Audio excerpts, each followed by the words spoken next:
पाप पुण्यांगी नातळे त्या गोविंदासनी गोविंद शयनी गोविंद त्या मनी भैसलासे. विष्णुदास झुंजार योद्धे आहेत. का योद्धे म्हणतं विष्णुदासांना महाराजांनी?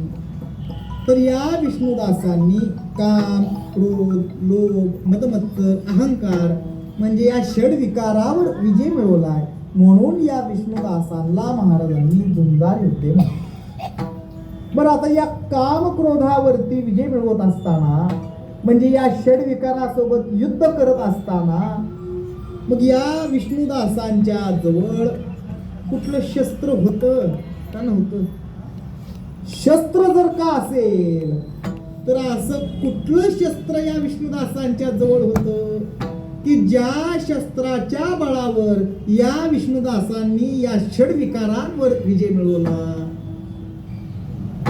सहस्त्रनामाचे हतियार गोविंदासनी गोविंद शयनी गोविंद त्या मनी भैसलासे. भगवंताच्या नामाचं शस्त्र या विष्णुदासांच्या जवळ असल्याचे योगानं या शस्त्राच्या बळावर या विष्णुदासांनी या सगळ्यांवर विजय मिळवला. म्हणून अशा या विष्णुदासाचं वर्णन करताना महाराज म्हणतात झुंजार ते एक विष्णुदास जगी. आता या अभंगाचा दुसऱ्या बाजूने जर एक विचार करायचा झाला तर तो सुद्धा जरा आपल्याला जरा करता येईल. कसं बघा, विष्णुदासांना महाराजांनी झुंजार म्हटलं. मग असं काय विशेष आहे या विष्णुदासांच्या या झुंजारपणाचं? तेच महाराजांनी उत्तरार्धात पुढे सांगितलं. पाप पुण्य अंगी नातळे त्या. महाराज म्हणतात या विष्णुदासांना पाप आणि पुण्य हे दोन्हीही लागू शकत नाही. बघा, संसाराच्या दृष्टीनं प्रपंचाच्या दृष्टीनं पुण्य चांगलं आणि पाप वाईट. हे संसाराच्या दृष्टीनं प्रपंचाच्या दृष्टीनं पुण्य चांगलं आणि पाप वाईट. का तर पापाचं फळ माणसाच्या जीवनामध्ये प्रतिकूल प्रसंग घेऊन येत असतं आणि पुण्याचं फळ माणसाच्या जीवनामध्ये अनुकूल प्रसंग घेऊन येत असतं. आणि माणसांना अनुकूल प्रसंगाची आस्था जरा जास्त असते. म्हणून तुमच्या आमच्या नजरेनं पुण्य चांगलं आणि पाप वाईट. पण परमार्थाच्या दृष्टीनं पाप जितकं वाईट आहे तितकंच पुण्य सुद्धा वाईट म्हटले. परमार्थाच्या दृष्टीनं पाप जेवढं घातक आहे तेवढंच पुण्य सुद्धा घातक म्हटलेलं आहे. का तर पापाचं फळ भोगण्यासाठी जसा माणसाला जन्म घ्यावा लागतो तसंच पुण्याचं फळ भोगण्यासाठी सुद्धा माणसाला जन्मच घ्यावा लागतो. म्हणून पुण्य हे फार चांगलं आहे असं नाही, तर पाप पुण्यातीत अवस्था महत्वाची. महाराज म्हणतात की या विष्णुदासांचं हेच तर विशेष आहे की या विष्णुदासांना पाप आणि पुण्य दोन्ही लागत. आता आपल्याला काही न करता पाप सुद्धा लागत असतं आणि काही न करता पुण्य सुद्धा लागत असतं. किंवा काही वेळेला आपल्याकडनं असंही होतं की आपण करायला जातो पुण्य पण आमच्याकडून घडतो पाप, करायला जातो पाप पण हातून घडतो पुण्य.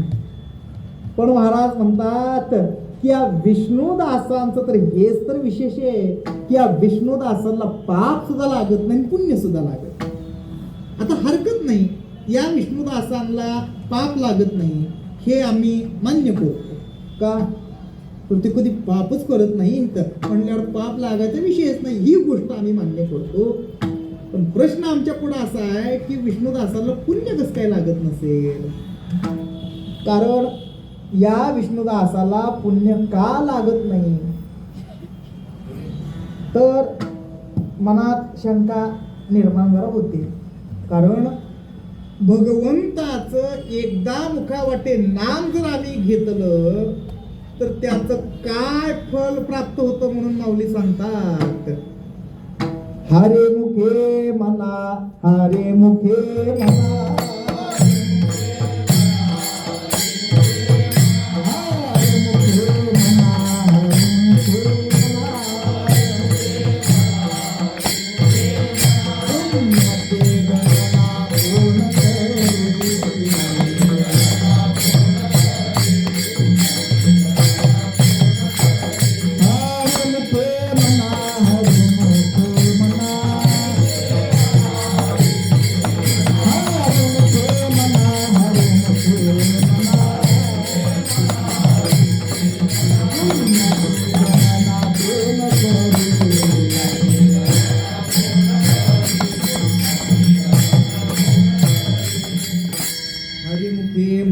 हरिमुखे म्हणा पुण्याची गणना कोण करी. भगवंताचं मुखावाटे नाम जर घेतलं तर त्या पुण्याचं माप लागत नाही. आणि या विष्णुदासांच्या मुखातून तर नामस्मरणाचा पूरच वाहत असतो. गोविंदासनी गोविंद शयनी गोविंद त्या मनी बैसलासी. मग सतत या विष्णुदासांचं नामस्मरण चालत असतं.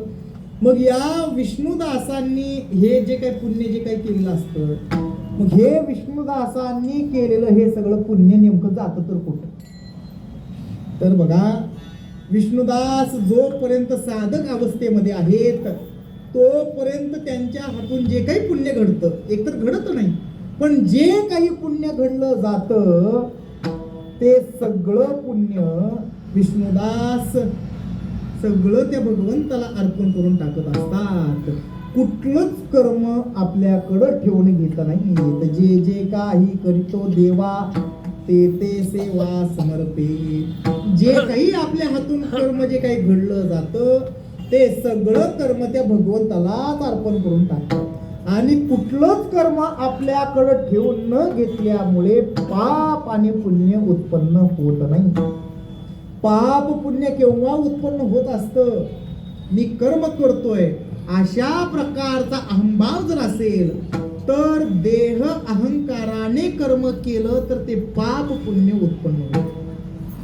महाराज म्हणतात की हे विष्णुदास, आपल्या हातून जे कर्मच घडलं जातं ते सगळं कर्म त्या भगवंताला अर्पण करून टाकतात.